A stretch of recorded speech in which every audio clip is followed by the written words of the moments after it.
Good morning friends. आज हम लोग एक नया चैप्टर पैसिव वॉइस का स्टार्ट करने जा रहे हैं। कल हमने नाउन फिनिश किया है, पार्ट ऑफ स्पीच का जो फर्स्ट टॉपिक था नाउन और नंबर और जेंडर, सारा हमने अच्छे से किया है बच्चों। उसको आप अच्छे से रिवाइज करिए। यूट्यूब के चैनल में इंग्लिश ग्रामर बाय डॉक्टर आरती मिश्रा में सर्च करेंगे तो आपको मिलेगा। उसको आप ठीक से देखिए और कई बार उस वीडियो को जितनी बार आप देखेंगे आराम से आपको समझ में आएगा। लॉकडाउन का फायदा उठाइए और ठीक से आप उसको देखिए। आज हम लोग passive voice new chapter start किए हैं। तो पैसिव वॉइस क्या होता है पहले हम जानेंगे, उसके बाद passive voice, active voice. Voice दो प्रकार के होते हैं। There are two kinds of voice in English, active voice कर्तृवाच्य, पैसिव वॉइस कर्मवाच्य। कर्तृवाच्य हिंदी में इसको कर्तृवाच्य और कर्मवाच्य कहते हैं। कर्तृवाच्य का मतलब होता है जो शब्द, जो वाक्य कर्ता से प्रारंभ होते हैं उनको कर्तृवाच्य, और जो वाक्य कर्म से प्रारंभ होते हैं उनको कर्मवाच्य कहते हैं। Active voice, the sentence that begins with subject is called active voice and the sentence that begins with object that is called passive voice. Active voice Hindi में जब हम सेंटेंस को सब्जेक्ट या कर्ता से प्रारंभ करते हैं तो उसे एक्टिव वॉइस कर्तृवाच्य कहते हैं। एग्जाम्पल हम लोग लेते हैं, राम रीड्स अ बुक। यहाँ राम सब्जेक्ट है, करने वाला, कोई काम कौन कर, रीड करने का काम कौन कर रहा है, राम कर रहा है। तो सब्जेक्ट कौन हो गया, राम हो गया। यहाँ ऐसे खड़े हो जाओ सही से। तो Ram reads a book, Ram करता है और राम से स्टार्ट हो रहा सेंटेंस, इसलिए ये कर्तृवाच्य होगा, एक्टिव वॉइस होगा। पैसिव वॉइस बच्चों, जब हम सेंटेंस को सब्जेक्ट ऑब्जेक्ट कर्म से प्रारंभ करते हैं तो उसे पैसिव वॉइस कहते हैं। A book is red by Ram, यहाँ हम सब्जेक्ट को बाद में लगाते हैं। एक पुस्तक जो कि राम के द्वारा पढ़ी जा रही है, तो इस तरह से पुस्तक को प्रधानता देते हैं। पैसिव वॉइस में हमेशा हम ऑब्जेक्ट को प्रायोरिटी देते हैं। ऑब्जेक्ट को सेंटेंस के पहले लगाते हैं, उसके बाद हेल्पिंग वर्ब लगाते हैं। वर्ब की थर्ड फॉर्म ये आगे हम रूल में डिफाइन किए हैं। ये ऑब्जेक्ट है और राम सब्जेक्ट है। पैसिव वॉइस में चेंजिंग के नियम, कुछ नियम्स हैं, जनरल इसके रूल्स हैं, उनको हम देखते हैं। पहला नियम है कि सब्जेक्ट को ऑब्जेक्ट में तथा ऑब्जेक्ट को सब्जेक्ट में बदल देते हैं। यदि प्रोनाउन सब्जेक्ट के रूप में हो तो उसे निम्नानुसार बदलते हैं। तो जो very first rule is this, that we have to change subject into object and object into subject. तो देखिए यहाँ प्रोनाउन, पर्सनल प्रोनाउन को कैसे बदलते हैं ये हम देखेंगे। यदि सब्जेक्ट के रूप में पर्सनल प्रोनाउन आई आता है तो उसको बाई मी में बदलेंगे, सब्जेक्ट को ऑब्जेक्ट के रूप में। और वी है तो उसको बाई अस में, यू है तो बाई यू में, ही है तो बाई हिम में, सी है तो बाई हर में, दे है तो बाई देम में, ईट है तो बाई इट में। और इनको अगर ये ऑब्जेक्ट के रूप में आए हुए हैं, मी है, अस है, यू है, हिम है, हर है, देम है, इट है, तो इनको सब्जेक्ट में जब बदलेंगे तो ये रिवर्स प्रोसेस हो जाएगा। इसको ऐसे अगर एक आप एरो लगा देंगे तो ये रिवर्स प्रोसेस हो जाएगा। यानी कि अगर मी है ऑब्जेक्ट के रूप में, उसको सब्जेक्ट बनाना तो आई हो जाएगा, अस का सब्जेक्ट वी हो जाएगा, यू का सब्जेक्ट यू ही रहेगा, हिम का सब्जेक्ट ही हो जाएगा, हर का सब्जेक्ट सी हो जाएगा, देम का सब्जेक्ट दे हो जाएगा और इट का सब्जेक्ट इट रहेगा बच्चों। इस तरह से इसको अच्छे से हम नोट्स भी आपको अवेलेबल करा देंगे, आप उसको कॉपी में नोट डाउन करिएगा।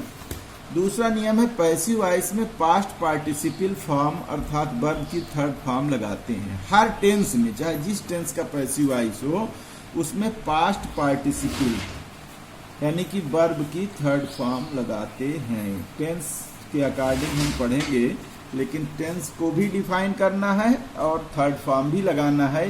ये जो बच्चे टेंस अच्छे से जानते हैं वो आराम से पैसिव वॉइस समझ सकेंगे। ऑब्जेक्ट के पहले बाई का प्रयोग। तीसरा नियम क्या है, जो ऑब्जेक्ट, जो सब्जेक्ट को हम ऑब्जेक्ट में कन्वर्ट किए रहेंगे उसके पहले हम बाई का प्रयोग करते हैं।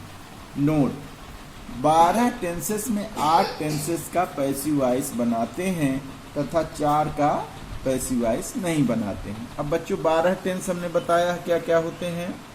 Present indefinite tense, present continuous tense, present perfect tense, present perfect continuous tense, past indefinite tense, past continuous tense, past perfect tense, past perfect continuous tense, future indefinite, future continuous, future perfect continuous tense. तो इसमें तीनों perfect continuous ये और ये का नहीं बनेगा, future continuous tense का नहीं बनेगा, यानी कि इनका पैसिव वॉइस नहीं बनेगा। ये छोटा सा डायग्राम आप बना लेंगे अपने नोट्स में, जिससे आपको पता चल जाए। बार बार नाम लिखने की जरूरत नहीं है, ये सिंबल सफिशियंट है कि प्रेजेंट के चारों टेंस है, पास्ट के चारों टेंस और फ्यूचर के चारों टेंस। तो ये सीरियल से indefinite, continuous, perfect continuous tense, इसी तरह पास्ट के चारों और फ्यूचर के। तो तीनों परफेक्ट कंटीन्यूअस टेंस मतलब present perfect continuous, past perfect continuous और फ्यूचर परफेक्ट कंटीन्यूअस का पैसिव नहीं बनता और फ्यूचर कंटीन्यूअस का नहीं बनता है। उसके अलावा बनता किसका है? Present indefinite, present continuous, present perfect, past indefinite, past continuous, past perfect, future indefinite और फ्यूचर परफेक्ट। इन 8 टेंस का पैसिव वॉइस बनता है। तो हमने यहाँ लिखा अर्थात तीनों परफेक्ट कंटीन्यूअस टेंस का तथा फ्यूचर कंटीन्यूअस टेंस का पैसिव वॉइस नहीं बनाते हैं। अब tense wise rule to make passive voice. Tense wise क्या रूल हैं? ये बहुत आसान है, थोड़ा सा आप अटेंशन चाहता हूँ। Passive of present indefinite tense. सबसे पहले हम प्रेजेंट इंडेफिनिट टेंस का देखेंगे। छोटा सा फार्मूला हमने जनरेट किया है, उसी फार्मूले में आपको फिट कर देना है और ये बन जाएगा। ऑब्जेक्ट सबसे पहले, यानी कि जो उधर है ऑब्जेक्ट के रूप में, लास्ट में उसको सब्जेक्ट बना देना है। ऑब्जेक्ट यहाँ मैंने लिखा है आपकी जानकारी के लिए, जब कन्वर्टेड हो जाएगा तो ये सब्जेक्ट के रूप में आ जाएगा। Is am are, present indefinite tense में helping verb is am are लगेगा बच्चों, वर्ब की थर्ड फॉर्म लगेगी और प्लस बाई लगेगा, बाई और सब्जेक्ट लगेगा, सब्जेक्ट को लास्ट में ले आएंगे। अब देखते हैं एग्जाम्पल इसका।